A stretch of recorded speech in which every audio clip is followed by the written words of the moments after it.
Anchor Anasuya ఇటు బుల్లితెరలోనూ, అటు వెండితెరలోనూ మంచి మంచి పాత్రలతో అలరిస్తూ ఉందనమాట.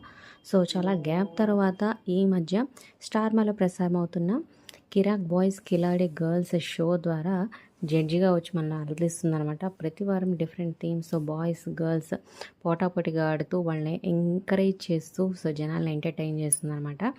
సో, ఈసారి అయితే బ్లాక్ అండ్ వైట్ శారీలో వచ్చి మెరిపిస్తుంది. సో, ఆ ఫోటోషూట్ చూడండి, సూపర్గా ఉంది. వీడియో చివరి వరకు చూడండి. మరి ఈ షో మీకు ఎలా అనిపించింది, మీ ఫేవరెట్ ఎవరు అనేది స్టార్ మా సీరియల్ యాక్టర్స్ అలాగే బిగ్ బాస్ కంటెస్టెంట్స్ చాలామంది యంగ్స్టర్స్ వచ్చి అలరిస్తున్నారు అనమాట ఎంటర్టైన్ చేయడానికి ప్రతి వారం. సో ఈ షో మీకు ఎలా అనిపించింది కింద కమెంట్ చేయండి. ఒక లైక్ చేసి మా ఛానల్ ఎంకరేజ్ చేయడం మర్చిపోద్దు. మరిన్ని అప్డేట్స్ కోసం సబ్స్క్రైబ్ చేసుకొని పక్కనే ఉన్న బెల్ ఐకాన్ ప్రెస్ చేసి ఆల్ అనే నోటిఫికేషన్స్పై క్లిక్ చేయండి.